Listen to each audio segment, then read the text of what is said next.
तो 85 से ऊपर और 40% से ऊपर जो डिसेबल्ड है वो लोग घर से मतदान दे पाएंगे, वो पोस्टल बैलेट के थ्रू मतदान। नौणी विश्वविद्यालय में चुनाव को लेकर पहली रिहर्सल आयोजित की गई, जिसमें 592 प्रीसाइडिंग ऑफिसरों और सेक्टर ऑफिसरों ने भाग लिया। चुनावों के दृष्टिगत सोलन विधानसभा को इस बार 16 सेक्टर में विभाजित किया गया है। 85 साल से अधिक आयु और 40% से अधिक डिसेबल लोग इस बार घर बैठे ही पोस्टल बैलेट के माध्यम से मतदान कर पाएंगे। देखिए, ये हमारी प्रथम रिहर्सल है, तो जो इसमें हमारे टोटल 570 के आसपास जो है वो प्रिजाइडिंग ऑफिसर और पोलिंग ऑफिशियल्स हैं। उनके अलावा हमारे सेक्टर ऑफिसर्स, हमने 16 सेक्टर्स में हमारे जो सोलन कॉन्स्टिट्यूंसी है असेंबली सेगमेंट उसको विभाजित किया है। तो 16 सेक्टर ऑफिसर, सेक्टर मजिस्ट्रेट्स और हमारे इंजीनियर्स होते हैं विभिन्न विभागों से जो ईवीएम पे हैंड्स ऑन ट्रेनिंग देते हैं, तो वो भी इस ट्रेनिंग का हिस्सा है।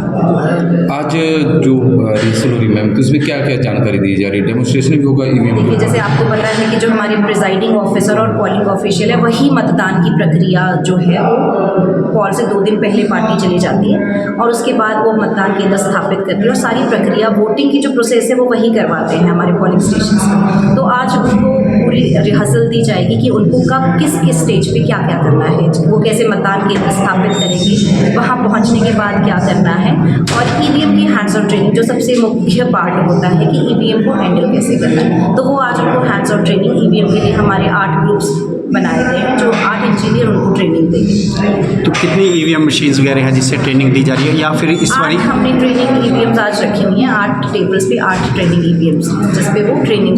महिला कर्मचारी भी रिहर्सल में आए हो, कितने महिला एक कर्मचारी? हमारा महिला कर्मचारी का बूथ बनेगा, तो हमारे कुछ रिजर्व में भी होते हैं, तो 25 महिला कर्मचारी आज।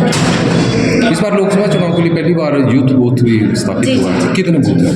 देखिए, एक ही है पर असेंबली सेगमेंट। इस बार कोई चुनाव आयोग से कोई ऐसी कोई नई है कोई पॉलिसी या चुनाव जैसे पहले होता था कोई उसी प्रकार से रहने वाला कोई है? पिछली बारी जो नई चीज़ एक ऐड हुई थी कि जो दिव्यांगजन हैं 80 साल से ऊपर के लोग हैं और अगर कोई कोविड से ग्रसित है तो वो घर से ही वोटिंग दे सकते थे। इस बार थोड़ा सा अमेंडमेंट हुआ है कि 80 से अब वो जो सीमा है वो 85 ईयर्स कर दी गई है, तो 85 से ऊपर और 40% से ऊपर जो डिसेबल्ड है वो लोग घर से मतदान दे पाएंगे, वो पोस्टल बैलेट के थ्रू मतदान। बहुत सारे कर्मचारियों ने आवेदन किए थे कि चुनावी ड्यूटी रद्द की जाए, तो मैम वो कर्मचारी भी आए हुए हैं अभी फिलहाल? जी, उनमें से भी मैक्सिमम कर्मचारी आए हुए हैं।